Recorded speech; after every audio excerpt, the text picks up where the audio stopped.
people in China, and new cases have been confirmed around the world. So you don't want to frighten the American public. France and South Korea have also got evacuation plans. But you need to prepare for and assume strongly warning Americans to avoid all non-essential travel to China. That this is going to be a real serious problem. France, Australia, Canada, the US, Singapore, Cambodia, Vietnam, the list goes on. Health officials are investigating more than 100 possible cases in the US. Germany, a man has contracted the virus. The epidemic is a demon, and we cannot let this demon hide. Japan, where a bus driver contracted the virus. Coronavirus has killed more than 100 people there and infected more than 4,500. We have to prepare for the worst, always, because if you don't and the worst happens.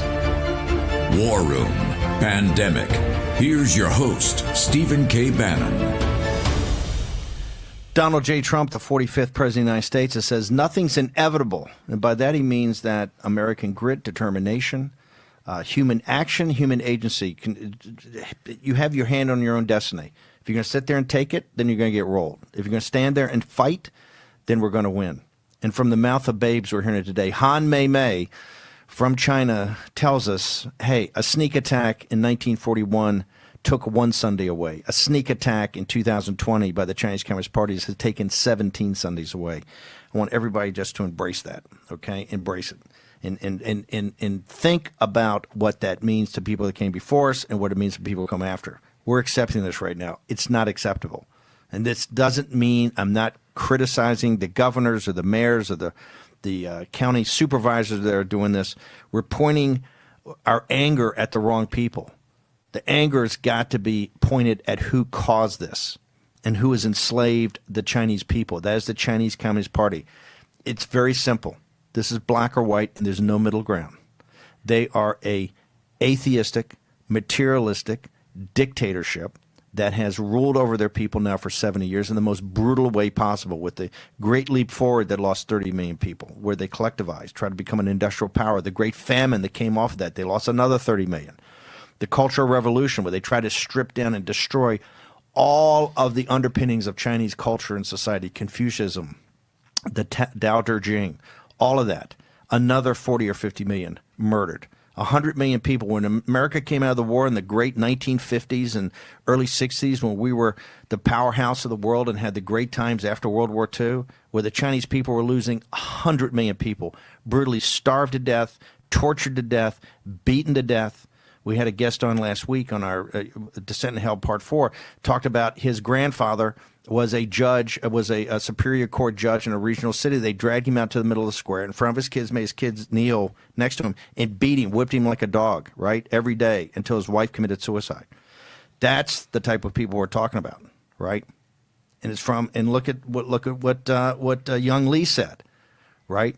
If you try to have any spiritual worship at all, whether it's Falun Gong, Islam with the Uyghurs, the Buddhist, underground house Christians. There's 100 million Christians in China, underground. And I will guarantee you that that church there is more robust and more tight and more on fire than the laziness that has engulfed the Judeo-Christian West. It's from them we should take the lesson. And now they need our assistance. What do they need our assistance? They need our assistance to stop making money with these barbarians that run the Chinese Communist Party. That's what this is about. We talk about their materialism, their atheistic nature, that everything is just here and now in materialism. The West has fallen into that. What has the financial capital markets done? It's rewarded them. What have the technologies done? It's rewarded them. Mara Monahan's on here, the first thing. She's been fighting this for 40 years. In 2008, who did she say the people over there kowtowing to the Chinese Communist Party? Big tech. Who provides the technology for the firewall? Big tech. Who makes the money off the firewall? Wall Street and big tech. If we want to see who's done this, we've done it to ourselves. What did Aeschylus say, the great quote of the Libyan part? Once an eagle hit by an arrow said, by my own hand I am smitten, right? That's what's happened here. We've done this to ourselves. Want to bring in now, people say, well, what can we do about it, Steve? Your hair's on fire, I got that, but give me a plan of action, okay? I'm going to give you a plan of action. I've got from the last group of warriors who freed people, and that was the Reagan administration. Remember, Reagan came in with Kissinger and all these guys, the same exact thing in the 70s, that the Chinese Communist Party, the Thucydides trap. The Soviet Union's got a better economy, they got a better military, they're a rising power, they've got this command economy, which all the guys are running around now. Look at the Chinese Communist Party, how they handle this pandemic. They got a system that's better. That's what this is going to come down to, their system versus our system. And I get the joke that our system's messy. It was messy in Greece. It was messy in Republican Rome. It's a messy system. Because when free men and women, they're always going to debate. Remember, there's 91% of the American people now in the Pew poll that says they understand that the Chinese Communist Party is an existential threat to the United States of America. 91%. There's not 91% of the American people that agree the sun's going to come up in the east tomorrow. And we're not supposed to. That's the whole purpose of the democracy. Sit around the table at your family. How many of you people agree on anything? That's the power of democracy. You argue it out, you fight it out, and eventually you go in a certain direction and continue to fight and bicker, right? That's the point of it. Look at India. India with a magnificent democracy. They had, 800 million people vote. It takes them a month. But hey, 800, that's why I admire Modi and the guys so much. In 800 million people, it takes them a month to count the votes, but 800 million people. The world's largest democracy. Is it messy? You better believe it's messy. But hey, as bad as India's got with the poverty and everything like that, look at the free men and women in India versus what you've got in China, right next door. Now I want to turn now to a cold warrior, Michael Horowitz. Michael was the general counsel at OMB during the Reagan administration when we win, they lose, when they took down the Soviet Union. And he has been a man on fire about this firewall. And I got to tell you, a real warrior. When this firewall comes down, and it's going to come down, Michael Horowitz is going to be one of the great patriots to do this. And this is what a fourth turning is about. All these people you've never heard about all come to the forefront. They all come to the forefront in this as you see action being taken. So, Michael, explain to us exactly. Here's what people don't get. Why have we in the West, in the United States of America, we've known this has been a problem for decades. We've actually had action plans about that, and we've actually allocated money to do this. Why is this firewall still up, and why were they able to hide behind it so this pandemic could go out and basically destroy the rest of the world?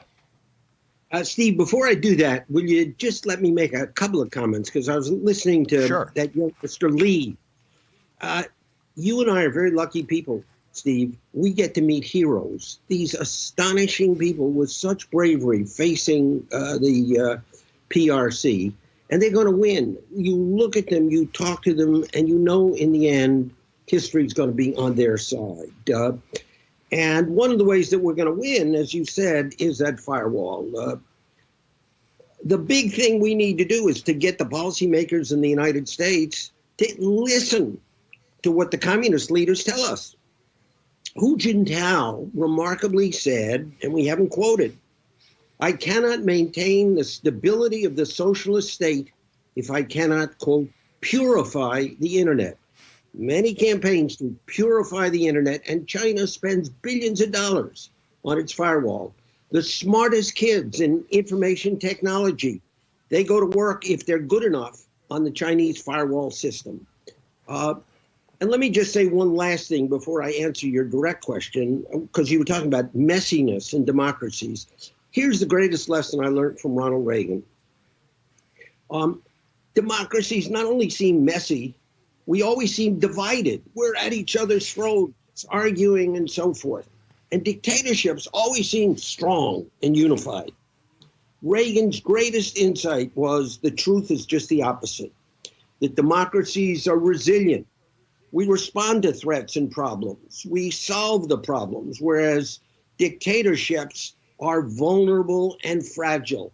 It's like, when there's a storm coming, the oak tree seems like it's mighty as can be, but I can tell you, sitting in my house, I had an oak tree fall, a 40-ton oak tree just fall right over, almost smashed our house, where these so-called weaker trees that blow in the wind, they never come down. So that's really the beginning of this effort to bring down China in the way, and peacefully to do it, the way Ronald Reagan was able to bring down the Soviet Union, and many lessons I learned. And the key thing, as you point out, as I just said, is the internet firewall. Well, What a messy struggle it's been. I've been involved in a lot of efforts fighting administrations to pass different sorts of human rights bills, the North Korea Human Rights Act, the International Religious Freedom Act, the Sudan Peace Act, the Trafficking Victims Protection Act. And I thought this was going to be an easy one, because who could be for firewalls in China? Who could be for allowing them to isolate and control their people? And by the way, also use the firewalls as tariff barriers that have blocked American companies from doing business inside of China. And you were talking about American businessmen. If you look at Zuckerberg, when he goes to China, he goes begging and crawling and pleading, please let Facebook come on Chinese networks. He'll have a long way coming, because they're not going to let him do it. They've got their own companies that have taken Facebook's business away. And Bill Gates, who I like in many ways, he was famously quoted as saying, what's wrong with firewalls? We have pornography screens in the United States. Why? Because the Chinese firewall blocks them from doing business, and they are subject to blackmail by China in order to get their businesses allowed to operate. These are the information technology businesses inside of China. Well, why haven't we knocked down the firewall? Well, there are many reasons. One is the fear of the State Department. During the Obama administration, one of the most successful firewalls, and it's successful even though it operates on a shoestring. The Washington Post, I got a reporter from the Washington Post to ask a senior administration official, that was how he was identified in the Washington Post, why aren't you supporting this firewall circumvention system? And his answer, I quote it from the Washington Post, China would go ballistic if we did it. So appeasement of China is one reason. Second reason may be downright corruption and Chinese influence. There are signs that may be true, but we don't have the evidence, and there's no need to go into those kinds of he said, she said charges. If we find the evidence, we'll move on it. But the third and the most interesting thing is that the responsibility for taking down the firewalls was given to an obscure U.S. agency, obscure until Donald Trump started to talk about it last week, the Board of Broadcasting Governors. It's their job to provide the free flow of information to closed societies. And they've been the most antagonistic, the most hostile. They work 24/7 to make sure that there isn't a major initiative that will take down the firewalls. In fact, the great Michael Novak, before he died, co-authored an essay with me and 12 other conservatives, and our conclusion was that the American policy on firewalls would not have been one bit different if it had been run by a Chinese or an Iranian mole. And you say, why? I'll give you the best reason I've come up with. And there's a guy who won the Nobel Prize in economics, a man named James Buchanan, and it's called public choice theory. And Buchanan said, if you want to know why bureaucracy does something, don't only look at how the bureaucracy affects the rest of the world, look at their own parochial interests of the bureaucrats themselves, because that often decides how policy is made. And this is a textbook case of that. Because the people at the BBG, who in the 21st century are running duplicative shortwave radio networks, leave aside the fact that the broadcast bias is unbelievable, but the fact of the matter is they know that if the internet becomes the means by which information gets transferred to closed societies, there's not going to be any need for people to write scripts for Voice of America and to run shortwave radio broadcasts. So if I have to give one reason, it's plain old job protection by the bureaucrats. Hey, Michael, just hang over a second. We're going to ask you to stay over through the commercial break and come back. This is War Room Pandemic. Our guest is Michael Horowitz. He's talking about a direct program already paid for by the American taxpayers that takes us down. No, it's going to shock you. But Michael Horowitz is going to talk about later where your tax dollars are gone to support the firewall. We're going to return on Descent into Hell Part 5, Tear Down This Firewall on War Room Pandemic in just a moment. Hello, I'm Mike Lindell, inventor of MyPillow. Just like you, I had problems sleeping. I tried every pillow out there and nothing worked. 15 years ago, I invented MyPillow. It took me 2 years to develop because I wanted to have everything you would ever want in a pillow. I made sure that you could adjust my patented fill so you could have the exact support you need as an individual, regardless of your sleep position. I also wanted a pillow that would last, so I made MyPillow machine washable and dryable. I back MyPillow with a 10-year warranty and a 60-day money-back guarantee. Not only that, I do all my own manufacturing in my home state of Minnesota. I really like the fact that it was made in the USA. I think that USA products are a better quality product. I've tried a lot of other pillows, and nothing's worked like MyPillow. I'm interrupting this commercial right now to give you deep discounts, not just on my pillows, but also my mattress toppers, sheets, and so much more. For example, you can get body pillows regularly $89.99, now only $29.99, or MyPillow dog beds for as low as $19.99 with your promo code. I used to think that sheets were just sheets. I got the Giza Dream sheets. They are the most comfortable sheets I've ever had. The Go Anywhere pillow is so easy to just roll up and take anywhere I want to go. Go Anywhere pillow is really comfortable, so that's what I really like. It's nice and supportive and it's nice and small. The MyPillow topper, for the first time, has enabled me to have a cool night's sleep. I'm able to go to bed and just get rest. That's 3 inches of wonderful that's in the MyPillow mattress topper. It's just like a firm cloud. MyPillow helps me get a good night's sleep so I can do my job in the morning. Go to MyPillow.com to get deep discounts, not just on my pillows, but so much more. For example, you get body pillows regularly $89.99, now only $29.99, or MyPillow dog beds for as low as $19.99 with your promo code. For the best night's sleep in the whole wide world, visit MyPillow.com. I'm Nick Bolton, and these days... Hey there. Hey there. It seems everybody has a pair of tactical sunglasses. Good morning. Morning. But what if you already wear glasses? Then you need these flip-up tack glasses. These new glasses fit right over your existing eyewear to give you all the benefits of our tack glasses while you comfortably wear your regular glasses. Plus, like all tack glasses, flip-up tack glasses feature Bell & Howell light filtering technology that makes invisible objects suddenly become visible. There's just nothing like them on the market today. Here you go, buddy. Thanks, Nick. Act now to get your flip-up tack glasses for just $19.99, and we'll even ship them to you free. But wait, order today and you can get a second pair. Just pay a separate fee. Here's how to order. Call 1-800-284-4127 or go to flipupglasses.com. That's 1-800-284-4127 or order online at flipupglasses.com.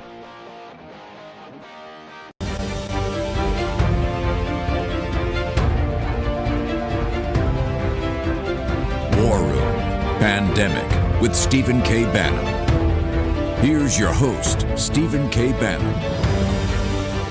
I want to thank all of our distribution partners, particularly today, Epoch Times, Gateway Pundit, Michael Patrick Leahy's great newspapers up on their website, the Tennessee Star, I think he's got 5 or 6 of them now. Also, New Tang Dynasty TV, helping us distribute the show throughout the known world. We're up on Facebook on 5 or 6 sites, and of course, podcasts, over 8 million downloads, 100 million views throughout all of our distribution networks. America's Voice, now Dish Channel 219, Newsmax TV, the John Fredericks Radio Network. I want to thank John and the team down there in Richmond and the AVN folks out in Colorado for helping us co-produce this show. And also, remember, G News, G Media, later in the day in Mandarin. I want to thank them for helping us co-produce this show. And, of course, IRRS in Nexus.org that gets the word out to all the people in shortwave radio and medium wave radio and through AM stations throughout the English-speaking world. We've gotten some great feedback. Hashtag War Room Pandemic. We want to hear your voices. We're going to get back to Michael Horowitz in just a second. But we've had a great clip sent to us about shutting down a church here recently, and that's now up on our site. You want to tell us about that? One of our listeners, Bosco Wong, sent us almost immediately after we'd had the talk about Christianity in China, a video of a house church getting shut down on May 3rd of this year.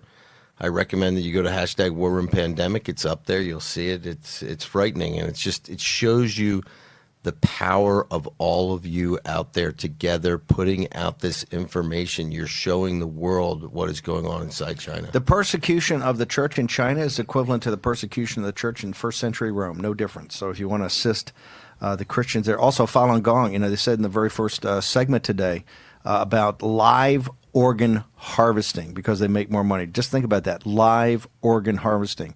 While you're alive, they take your organ out. And the reason is they make more money. It's got a higher margin with coming out live than coming out of a cadaver. So I want you to embrace what this Chinese Communist Party is prepared to do to people. You said the other day, why doesn't CARE or any of these organizations talk about the people from East Turkestan? You know why? Because their organs are considered to be okay under Islamic law, and the rich Gulf Arabs use these poor people as organs to go. Disgusting. The Gulf Emirates, where are they in the fight to free the Uyghurs? Is absolutely revolting. We'll get back to Michael Horowitz in a second. We've got a lot of feedback already from #WarAndPandemic. I'd like to give a shout out to some of these people around the world. Roger Brown, who is in Esperance, Australia, has been a long-time listener. We've got David Warrington from New Zealand, who's always been around. We've got Marcus Eriksson from Sweden, who's been a long-time listener. We've got Trevor Chishimbombo. I think I probably got that wrong.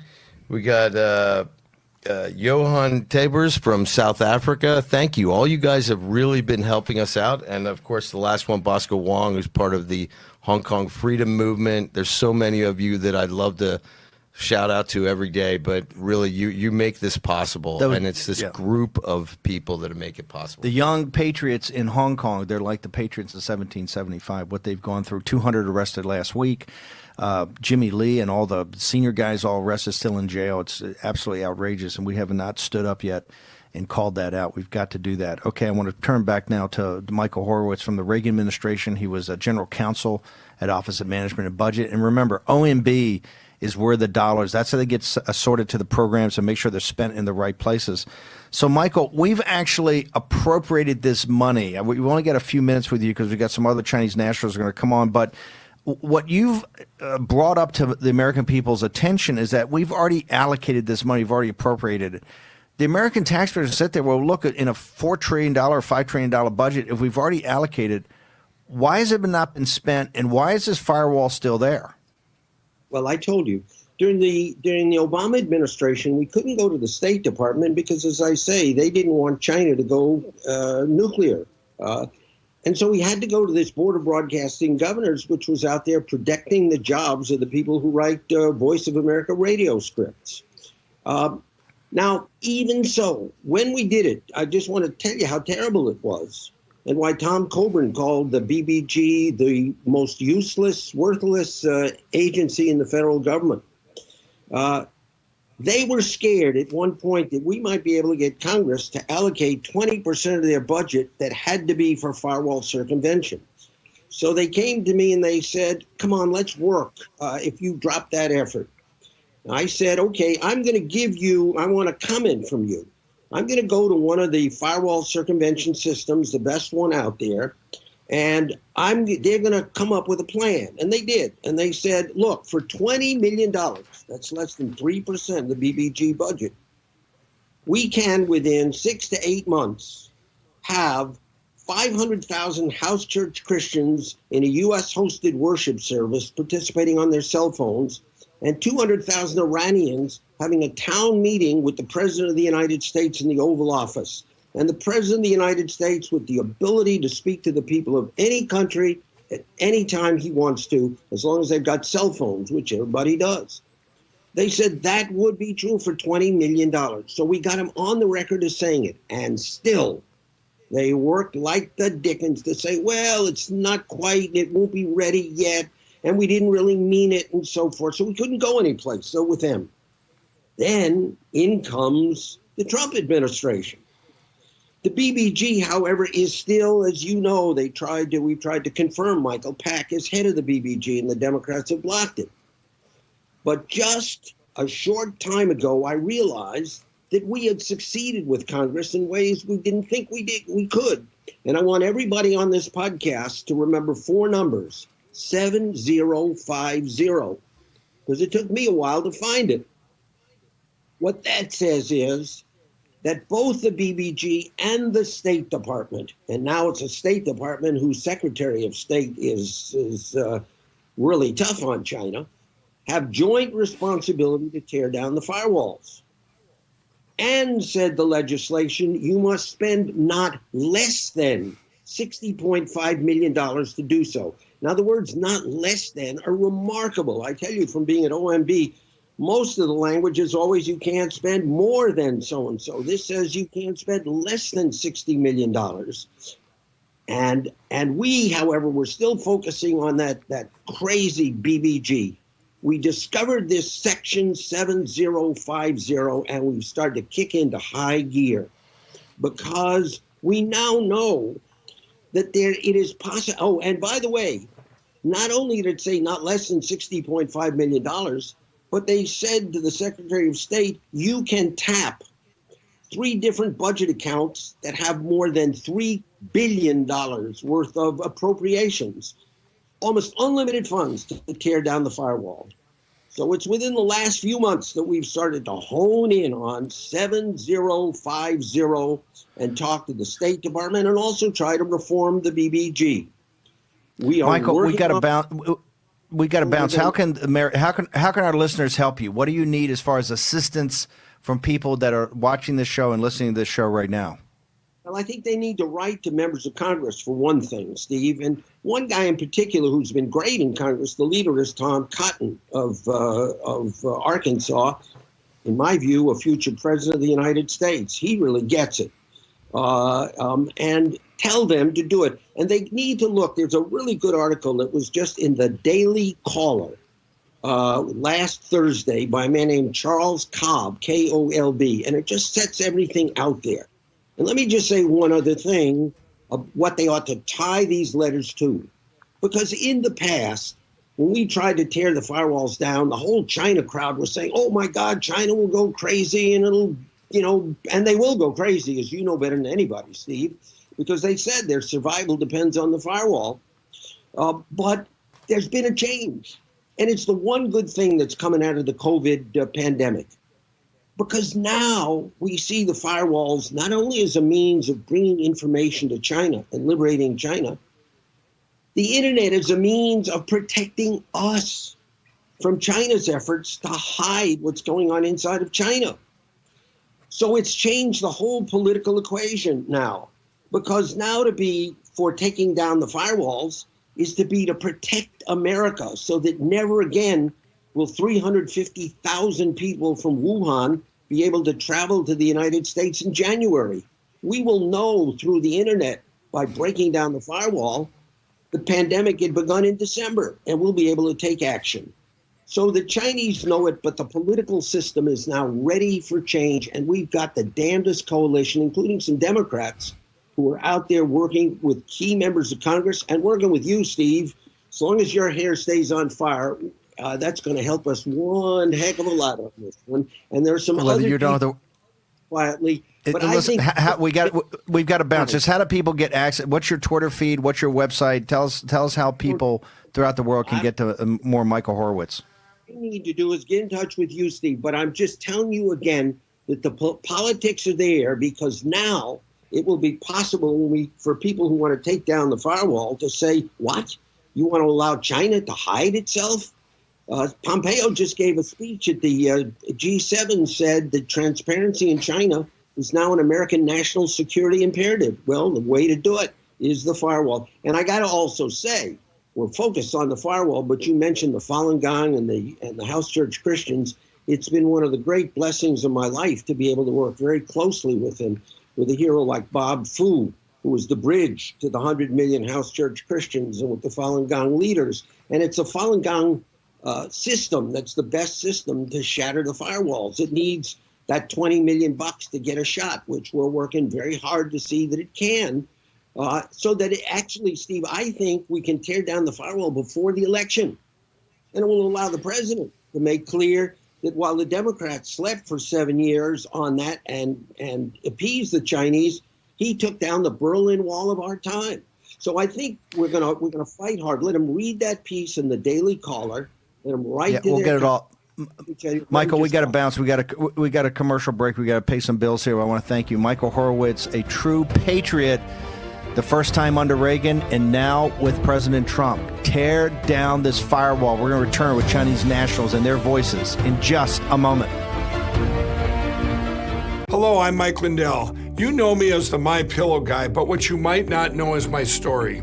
I've spent years writing my memoir, and it's finally done. Before this terrible pandemic came upon us, I had already wrote, I dedicate this book to anyone looking for hope.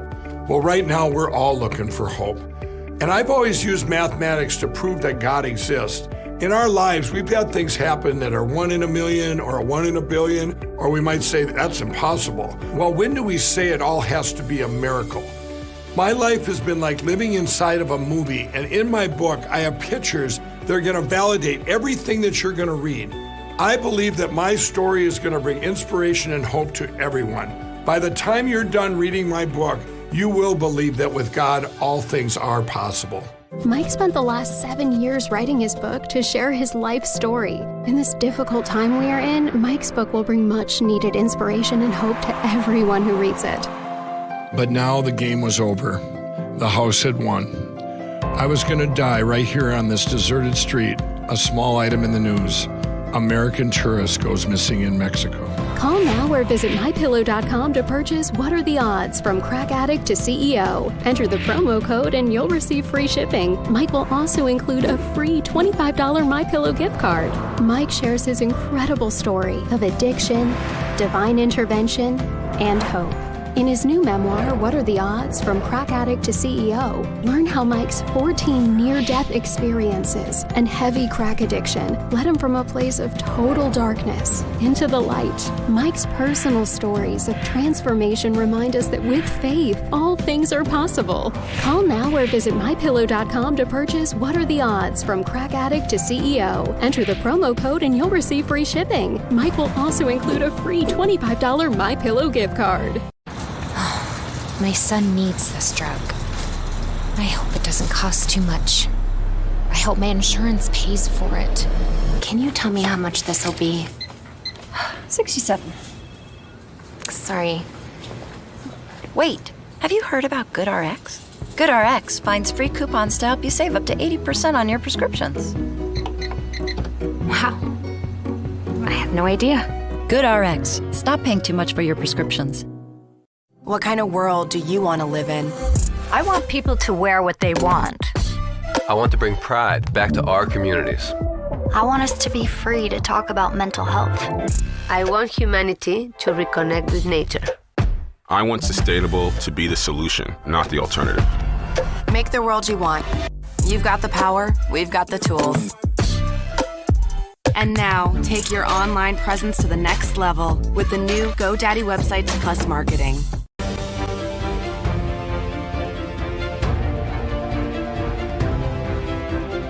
War Room Pandemic with Stephen K. Bannon. Here's your host, Stephen K. Bannon.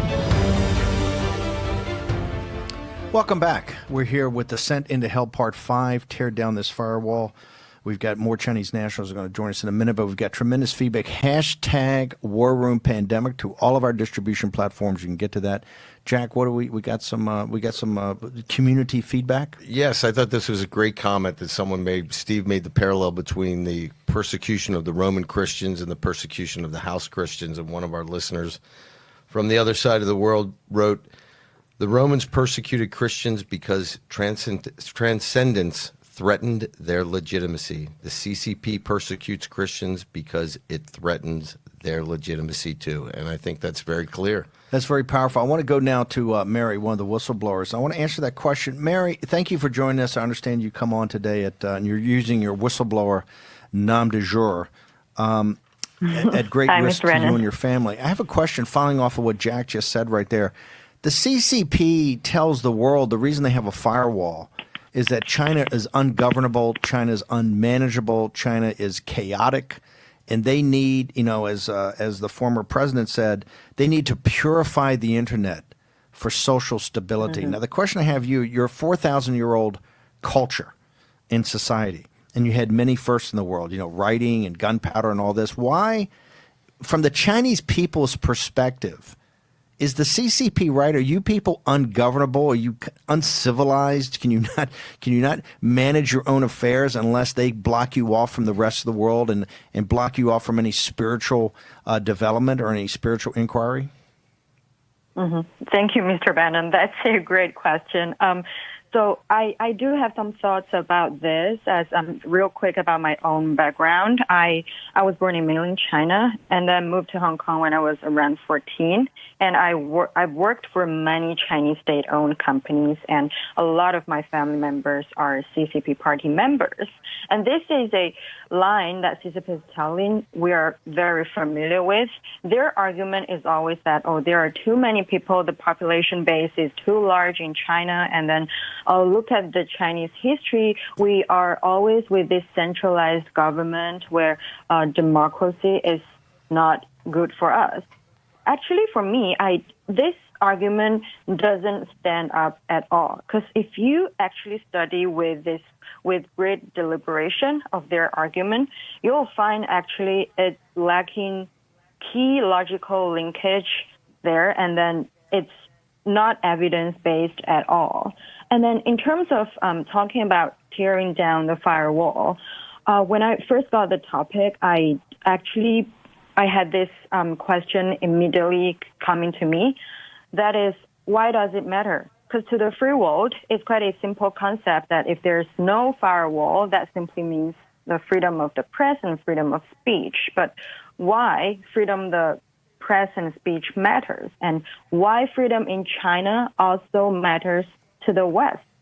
I think my answer for that is, with the acceleration of globalization and this pandemic that everyone can see, the U.S. and the entire world is already paying for communist China's lack of freedom. And I strongly disagree their argument of, Chinese is not suitable for democracy, because let's look at human history. Human species are constantly seeking for a system that could keep a balanced world order. And this order, I believe, is the key to human civilization. And it's just the restraint of power. So tearing down the firewall gives a nation the fourth estate or fourth power, which is a mechanic of checking and balancing of power. Because I think we all agree to the statement that power tends to corrupt, and absolute power corrupts absolutely, because this is just human nature. And then let's again look at what the CCP sophistry is, like their clever but false arguments, which Mr. Bannon, your question was. They have these arguments with the intention of deceiving. The scariest thing is that it's working to some extent. Let me just quote them. This is a popular saying that a lot of Westerners and even Chinese elites are believing in, that there are too many fake news flying around in the so-called democratic Western world. So some sort of control or censorship from the government is necessary. This is totally just bullshit. It's just a superficially plausible argument. I mean, a free environment of receiving information is not an easy job, because it actually requires people to use their brain power. And that's called critical thinking. And I think that's the key engine to drive human civilization forward, not the other way around.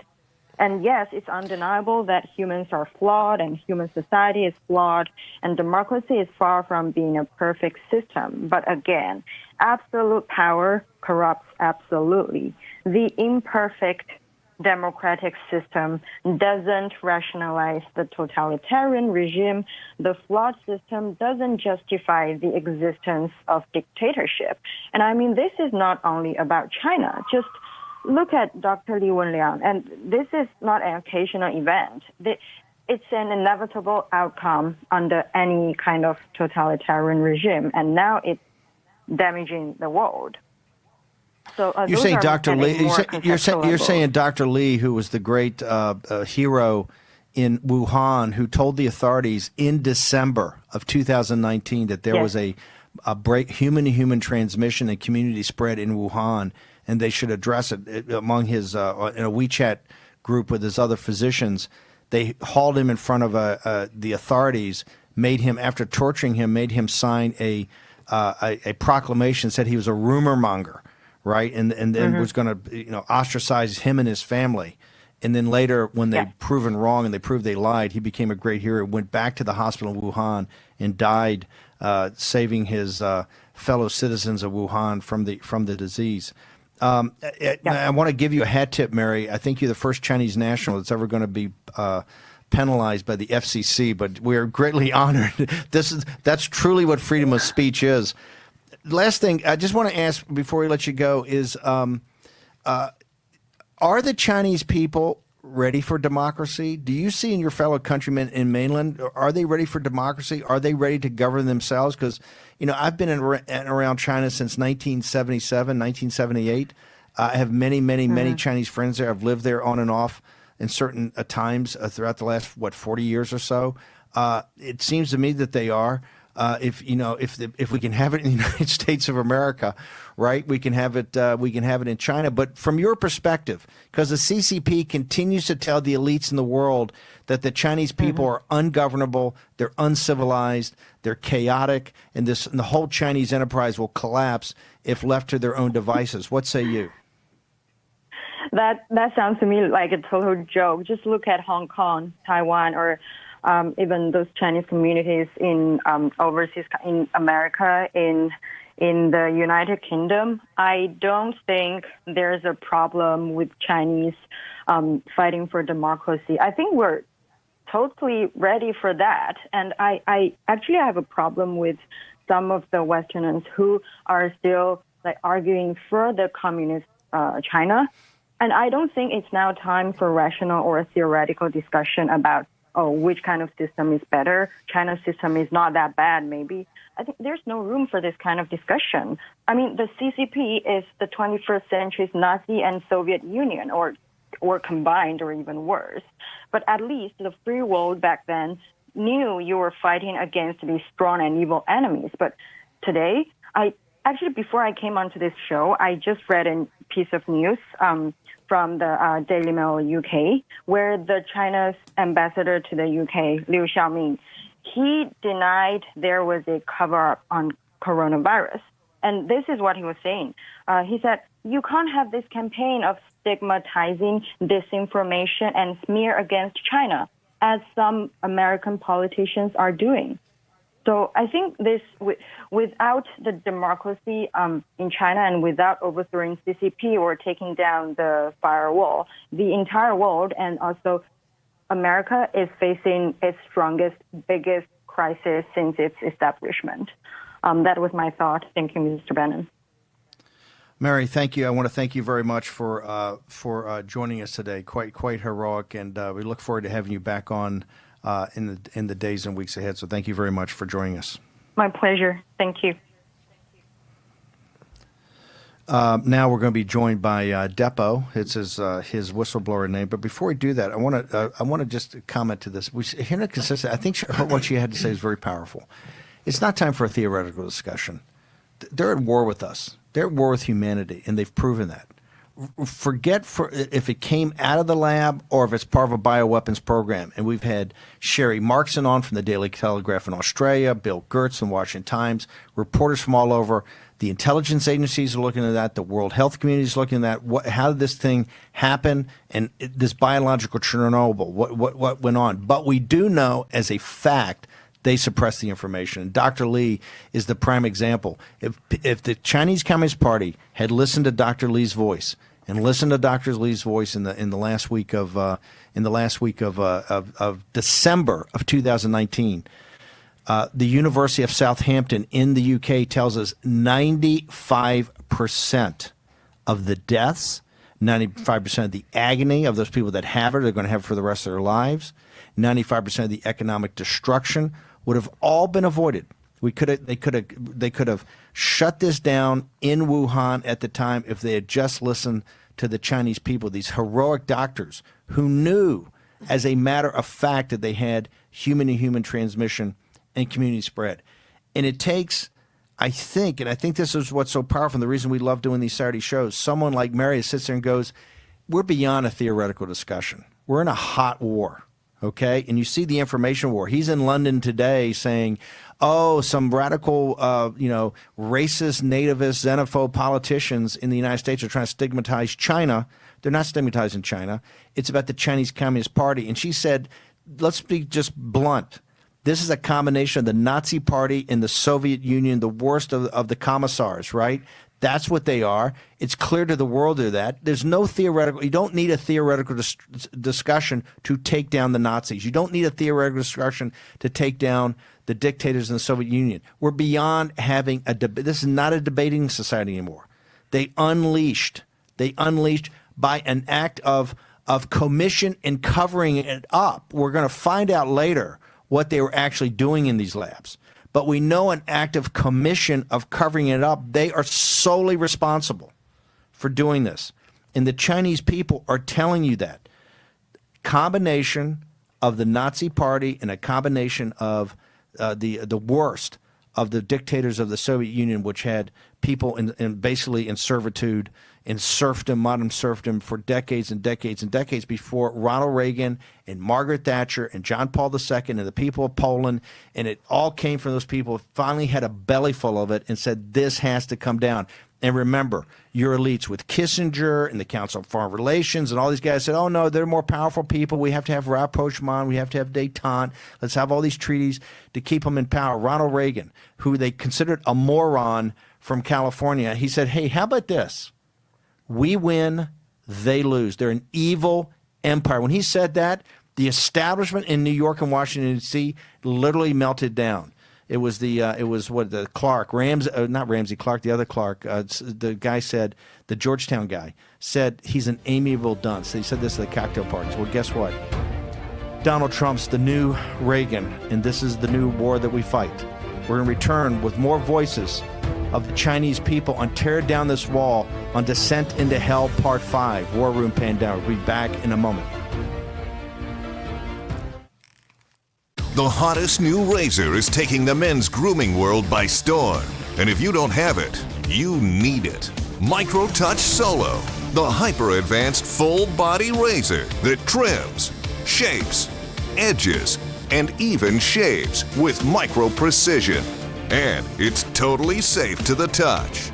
Go solo for full body control with one tool. No nicks, bumps, or ingrown hairs. Edge beards and goatees with one touch. Clean your neck, barber shop perfect. And check this out. Snap on the guide to tame growth and perfectly shape your full beard. And keep new growth stubble trimmed exactly to your style. And look, the Solo Full Body Groomer trims precisely the length of hair you want. Snap off the guide and remove unwanted hair anywhere in seconds. What makes Solo different than your ordinary razor? Dual-sided German stainless steel blade. Shave up or down at 200 microstrokes per second. The Ultra Flex pivoting head contours perfectly to you for precise results. 3 custom grooming guides for control of exact length and shape. And a built-in LED light so you never miss a spot. Solo is so precise, you need no creams, no soaps, and no water. Ditch the old man clippers and toss the scissors. You've got to go solo. Call 1-800-709-9777 or go online at microtouchsolo.com and get yours now for only $19.99. Complete with German stainless steel blade, pivoting head, built-in spotlight, and 3 custom grooming guides. Everything you see here for just $19.99.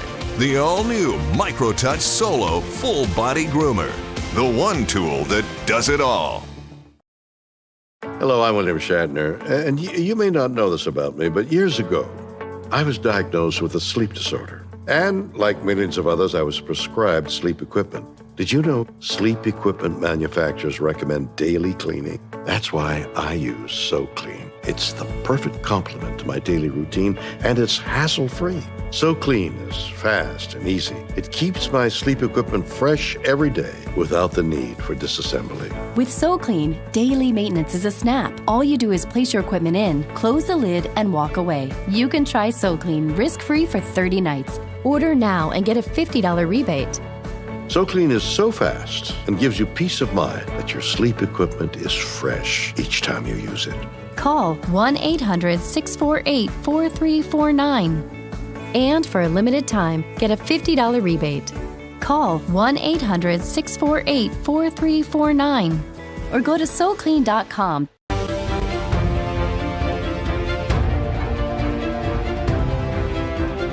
War Room Pandemic with Stephen K. Bannon. Here's your host, Stephen K. Bannon. I want to turn now. We still got some feedback coming in from hashtag War Room Pandemic.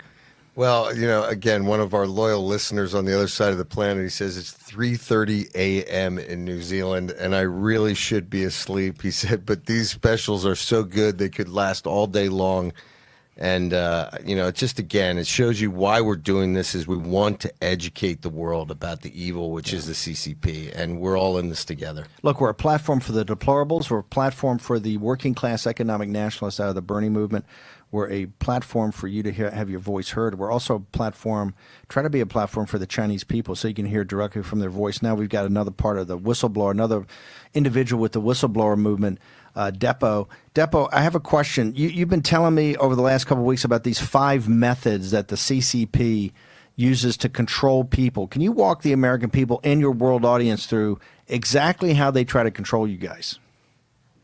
Okay, thank you, sir. It's a very great honor to join your War Room Pandemic. And thank you, Mr. Bannon. Thank you, Mr. Jack. And thank you, Mr. Jason, for your continued support to differentiate and separate the CCP from Chinese people. This is really save our lives. And, Chinese people are hostages. They are being held hostage by the CCP. And most of them are being afraid to talk about their feelings online because they are so afraid that CCP will one day come to one day to punish them for anything they comment online. So for the 5 methods, as Miles always talk about, CCP uses 5 methods from an ancient Chinese politician. He's called Shang, and these 5 ideas is summarized in the book of Lord Shang. Shang is an ancient politician, lived about 350 BCE. And he has summarized 5. People later have summarized 5 ideas from this, and the CCP used these ancient ideas to rule Chinese people. And the first method is to I will make it in more simple way. First method is to stultify Chinese people, literally speaking, making people stupid, deprive them of the truth, right to truth and knowledge. A second method is to weaken people, that is, make people vulnerable to the collective violence, to deprive them of any weapons or self-defense armament. For example, CCP will punish those people who selling toy guns online on Taobao, and the CCP will also require your real name registration when you buy the kitchen knife in supermarkets. So this is how CCP uses to control people's self-resolve to fight back the oppression. And the third method is that CCP exhausts these people by trying to make a living environment very hard for them. Most of the Chinese people are very desperate to make a basic living. And the fourth is to humiliate the people. CCP like to play divide and conquer game, like people to play snitch on others. And the CCP like to trample on people's dignity. And the last method is to impoverish people. And we Chinese, we also call ourselves leaks. So when the leaks grow strong, CCP will wave its sickle to rape us, harvest us. This is a very good example that Miles has told you a lot. When the CCP as a controlling party, he always tries to suppress private sector in China. If private entrepreneurs get strong, the CCP officials will fabricate the charges to put them in jail and to plunder their assets. So if all these methods fail, then we'll kill them. So that is the 5 methods summarized for the Communist Party's rule against Chinese people. Thank you. We got a couple of minutes left. I just want to ask you that I want to go back to this argument, because what they tell the elites in the West, and they tell people this all the time, that the Chinese, it's too big, it's too disorganized, It's too poor, because what you see in these cities is just kind of on the surface, but they need to have this level of control to provide stability so that you can materially get out of poverty. If they don't do that, the whole China is going to collapse into chaos, civil war, back to the era of the Chinese bandits and the warlords. What say you to that, sir? So I think this is but a political propaganda. This is a blatant lie. Chinese people, they love freedom. We know how to govern ourselves. Just check out Hong Kong, check out Taiwan.